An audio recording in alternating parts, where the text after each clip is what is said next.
Just a little background. I work for World Sindhi Congress. World Sindhi Congress is a human rights advocacy organization to inform the international community about the plight of Sindhi people. Sindh is a blessed motherland.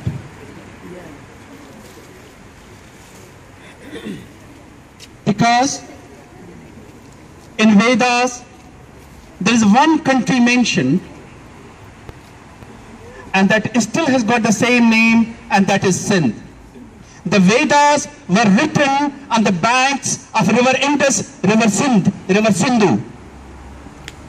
In fact, the word Hind came from Sindh, because the Greeks who couldn't pronunciate se, they call it ha. So Sindh in Pakistan currently, more than 90% of the Hindus live in Sindh. And they have been living since thousands and thousands and thousands of years. So Sindh is not a country, it is a civilization.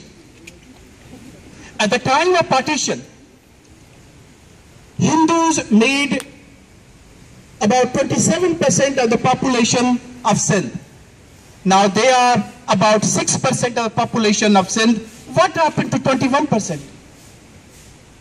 They were forced, they were coerced, they were harassed, they were killed to leave their thousands of years motherland.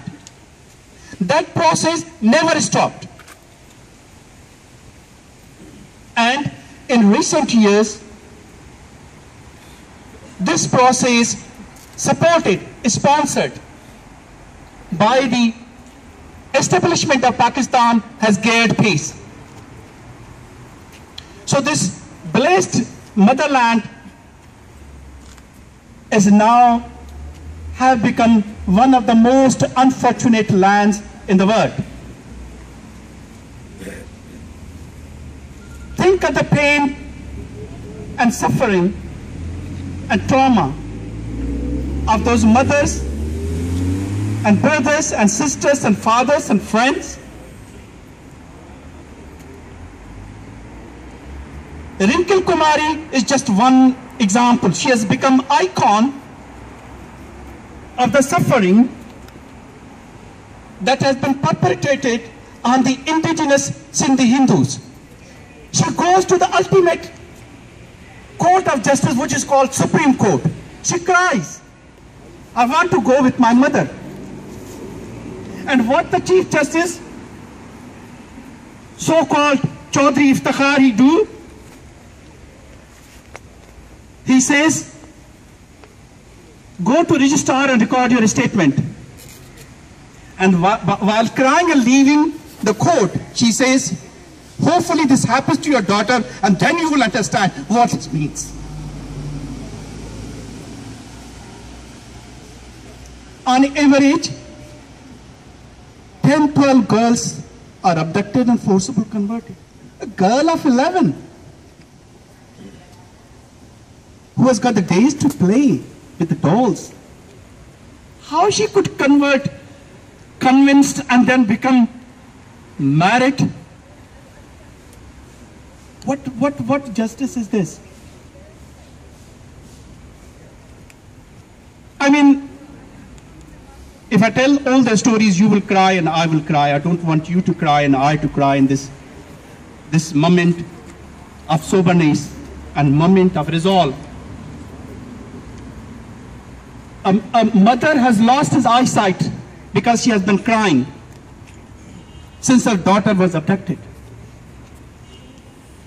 A mother, since last 4 years, do not sleep on bed, she sleeps on floor. And she said, I will not sleep on the bed until my daughter is not back.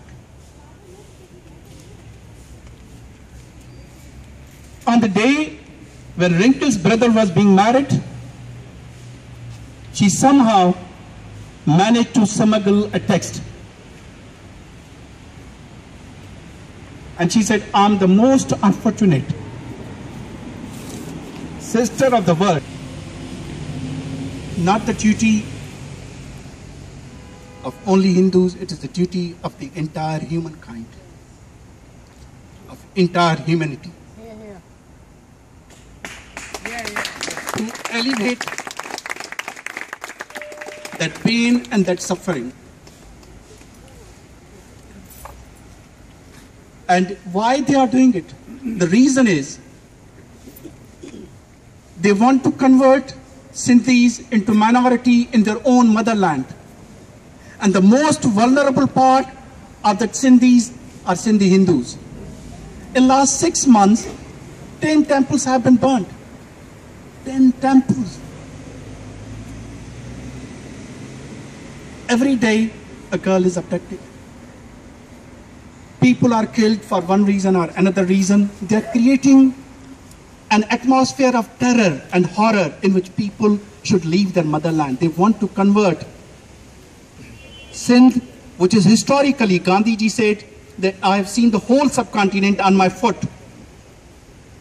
And Sindh is the most secular country in the entire subcontinent. They want to convert that Sindh, the most secular country, into a fundamentalist, extremist country. And the world shouldn't allow to do this, because Sindh is not a country, Sindh is a civilization.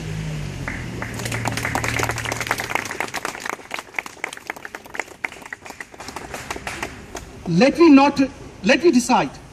We will not disappear from here to understand, and in our mind, we think we have done our duty, we have raised the slogans. No. The success and your commitment is not measured by raising the slogans.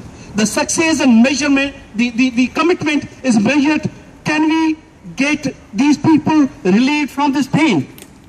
Can we muster enough international support so that Pakistan should be pressed upon to stop these violence and crimes against humanity?